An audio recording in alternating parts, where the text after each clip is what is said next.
ইহুদিরাও রোজা রাখতো, তাদের পার্থক্য তারা 30টা নয়, আমাদের 1 মাস। 2 নম্বর, ওরা সাহারি খেত না, আমরা সাহারি খাই। 3 নম্বর, ওরা ইফতার করে দেরিতে, আর আমরা ইফতার করতে হবে তাড়াতাড়ি। সময় হয়ে গেলে দেরি করা যাবে না, আজান হলেও করো, না হলেও করো, আজানের সঙ্গে ইফতারের কোনো সম্পর্ক নাই।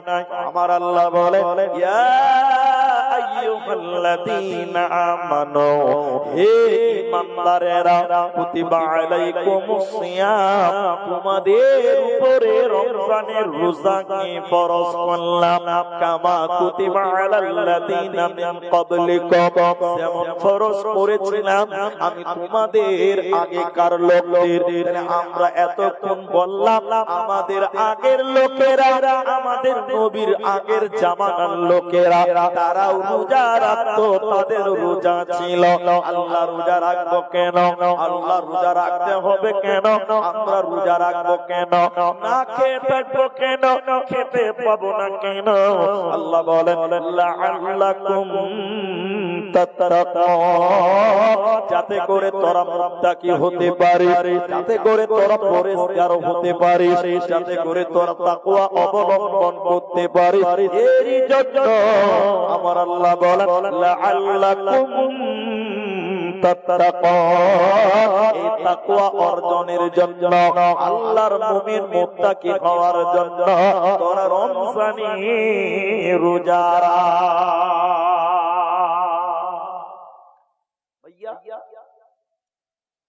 এখানে আপনাদের গ্রামে ইট ভাটা আছে, ইট ভাটা আছে, মাশাআল্লাহ। আচ্ছা, ইট বানাতে দেখেছেন আপনারা? তাইলে হ্যাঁ, দেখেছি। আমার এই উদাহরণটা শুনে আপনার বক্তব্য বুঝতে সুবিধা হবে, বুঝতে সুবিধা হবে। একটা লেবার কোদল নিয়েছে, মাটিতে মারলো কোপ, ইট বানাবো। মাটিতে যখন কোপ দিয়েছে, মাটি তখন হাউ মাউ করে কাঁদছে আর বলছে যে, ভাই আমি কি অন্যায় করেছি, তুমি আমাকে কাটছো কেন? তো লেবার বলছে, ওই মাটি, তুই চুপ থাক, তোর দাম বাড়বে। মাটি কাটার পর মাটিতে পানি দিচ্ছে, লাফ মারছে, ড্যান্স করছে কাদা বানাবার জন্য, কাদা করার জন্য। মাটিতে কাদা করছে, লাফ মারছে, তখন মাটি আবার কাঁদছে আর বলছে, ভাই আমি কি পাপ করেছি, তুই আমাকে লাফ কেন মারছিস? মালিক বলছে যে, তুই চুপ থাক, তোর দাম বাড়বে, তুই চুপ থাক, তোর দাম বাড়বে। এরপরে কাদা গুলোকে একটা ফার্মাতে ভরে দিল। ওই কাঁচা কাদা ইট গুলো রোদে মেলছে, তখন ওই মাটি গুলো কাঁদছে আর বলছে, ভাই আমি কি অন্যায় করেছিলাম, তুমি আমাকে কোদল দিয়ে কাটছো, কাদা করছো, লাফ মারছো, রোদে ভরছো, এবার তুমি আমাকে রোদে শুকাচ্ছ কেন? আমি কি পাপ করেছি? তো মালিক বলছে, তুই চুপ কর, তোর দাম বাড়বে। মাটি যখন শুকিয়ে গেল, ইট গুলো সাদা হয়, সাদা। এবার ওই শুকনো ইট গুলোকে কয়লাতে ভরছে, কয়লাতে এবার আগুন দিবে। তো অনেক কাঁচা ইট গুলো কাঞ্চার বলছে, ভাই আমি কি অন্যায় করেছি তোর ভাই, তোমাকে এত কষ্ট দিচ্ছিস, এখন তোমার আগুনে ভরছিস, তোমাকে আগুনে পুড়বি কেন? আমি কি অন্যায় করলাম? তো মালিক বলছে, এই মাটি তুই চুপ থাক, তোর দাম বাড়বে। যখন ওই কাঁচা ইটকে আগুনে পুড়িয়ে লাল টক টক টক টক করছে, একটা ইটের দাম 12 টাকা। বলেন দাম বাড়লো কি বাড়লো না? তারা বলে না কথা বাড়েনি? আজ এত কি মাটি 12 টাকাতে কেউ কিনবে? কিনবে জি? কেউ কিনবে না। যে লাভ খেয়েছে, রোদে পুড়েছে, আগুনে পুড়েছে, ইট হয়েছে, তখন তাকে সবাই কিনছে 12 টাকা 10 টাকাতে কিনছে। তাহলে লাভ খেলো, পানিতে গেল, কোদলের বাড়ি খেলো, আগুনে গেল, এরপর আর দাম বাড়লো। বাড়লো কি বাড়লো না ভাই? আল্লাহ বলছে, রোজা রাখ, খেতে পাবি না। কেন? আল্লাহ বলছে না খেতে পাবি। অনেক ভোগ হয়ে গেছে, এতটি ভাত খাবো। আল্লাহ বলছেন না, খেতে পাবি না, আল্লাহ অনেক গরম, এক ঢোক পানি খাবো। আল্লাহ বলছেন পানি খেতে পাবি না। আল্লাহ স্ত্রীটা আমার বাড়িতে বিয়ে করেছি, নতুন বেবি আছে, একটু দিনের বেলায় মিলন করব, খবরদার না, করতে পাবি না। আল্লাহ কেন খেতে পাবো না, কেন মিলন করতে পাবো না, কেন পানি খেতে পাবো না, কেন ভাত খেতে পাবো না, কেন মিলন করতে পারবো না, কেন? আল্লাহ বলছে তোর দাম বাড়বে, তুমি যখন না খেয়ে থাকবে, তুমি যখন মিলন করবে না, তুমি যখন স্ত্রীর সঙ্গে মিলামেশা করবে না, যখন তুমি মিলন করবে, তুমি না খেয়ে ক্ষুধার্ত থেকেছো, তোমার মূল্য বেড়ে গেছে। লাআল্লাকুম তাত্তাকুন, আল্লাহ তোমারও মূল্য বাড়িয়ে তোমাকে মুত্তাকি বানিয়েছে, তোমাকে মুত্তাকি বানাবে। রোজা রেখে না খাইয়ে তোমাকে জান্নাতি বানাতে চায়, এজন্য তোমরা রোজা রাখবে কেন? আল্লাহর জান্নাতের জন্য। হাদিসের ভিতরে হযরতে সাহল রাদিয়াল্লাহু তাআলা আনহু, হযরতে সাহল রাদিয়াল্লাহু তাআলা আনহু তিনি বললেন, জান্নাতের 8টা দরজা রয়েছে, ওই 8টা দরজার ভিতরে একটা দরজার নাম রাইয়ান। জান্নাতের 8টি দরজা রয়েছে, ওরই ভিতরে একটা দরজার নাম রাইয়ান। ওই দরজাটা কিয়ামতের দিন মানুষদেরকে ডাকবে, ও রোজাদার, ও রোজাদার তোমরা কোথায় আছো? হে রোজাদার তোমরা কোথায় আছো? রোজাদারদেরকে ডাকবে জান্নাতের ওই গেট, রাইয়ান নামে গেটটা রোজাদারদেরকে ডাকবে। আর ওই রাইয়ান নামে জান্নাতের গেট দিয়ে শুধুমাত্র কেবলমাত্র রোজাদারেরাই যেতে পাবে, অন্য কেউ যেতে পাবে না। তাহলে তোমরা রোজা রাখবে কেন? তোমরা না খেয়ে থাকবে কেন? তোমাদেরকে আল্লাহ না খাইয়ে মুত্তাকি বানাতে চায়, তোমাদেরকে জান্নাতে দিতে চায়, জান্নাতে রাইয়ান নামক দরজা দিয়ে দিতে চাইছে।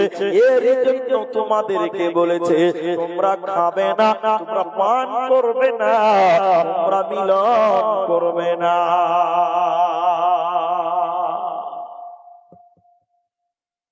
শিলিগুড়িতে একটা এয়ারপোর্ট আছে, দমদম এয়ারপোর্ট, বাগডোগরা এয়ারপোর্ট। কুচবিহারে একটা এয়ারপোর্ট আছে, কলকাতা দমদমে একটা এয়ারপোর্ট আছে। এয়ারপোর্টে যারা গিয়েছেন তারা জানেন, এয়ারপোর্টে একটা গেট বানানো আছে ভিআইপি, ভিআইপি, ভিআইপি পার্সনদের জন্য। ওই গেট দিয়ে কে যাবে? ওই গেট দিয়ে যাবে অভিষেক ব্যানার্জি যাবে, মমতা ব্যানার্জি যাবে, আপনাদের দিনাজপুরের সুকান্ত মজুমদার যাবে, সিনেমার নায়কেরা যাবে, খেলোয়াড় বিরাট কোহলি যাবে, বড় বড় সেলিব্রিটি তারা যাবে। আর এখন আপনার মতন একটা লোক লুঙ্গি পরে ওই গেট দিয়ে যেতে চাই, বিএসএফ 5 হাত চামড়া তুলে দিবে না? চলো দিয়ে ভাগ দেবে না, ওটা ভিআইপি গেট। জান্নাতের 8টা গেট রয়েছে, ওই 8টার ভিতরে একটা ভিআইপি গেট, ওই গেটটার নাম রাইয়ান। ওই গেট দিয়ে কে যাবে? আপনি আমি যাবে তো যাবে কে? ওই গেট দিয়ে শুধুমাত্র কেবলমাত্র আল্লাহর রোজাদার বান্দারাই ওই গেট নিয়ে যাবে। রোজাদাররা যখন ওই গেট দিয়ে ঢুকে যাবে, গেটটা বন্ধ করে দিবে, তালা লাগিয়ে দেবে, আর কেউ যেতে পাবে না। রোজাদারের মূল্য কত, রোজাদারের গুরুত্ব কত, রোজা রাখলে কি লাভ হবে, এই ব্যাপারে কয়েকটি হাদিস আপনাদেরকে পরপর বলতে চাই। 1 নাম্বার হাদিসের রাবি আবু হুরায়রা, নবীজি বলেছেন এটা আল্লাহর কথা, হাদিসে কুদসি আল্লাহ বলে বলেছেন মানুষ যত আমল করে, নামাজ পড়ে নিজের জন্য করে, দান করে নিজের জন্য করে, হজ করে নিজের জন্য করে, কিন্তু রোজা নিজের জন্য নয়। রোজা কেবলমাত্র শুধুমাত্র আল্লাহর জন্য করা হয়। রোজা মানুষকে দেখাবার জন্য হয় না। রোজা যদি মানুষকে দেখাবার জন্য হতো, ঘরে লুকিয়ে লুকিয়ে পানি খেয়ে নিতাম, পৃথিবীর কেউ তো জানতো না।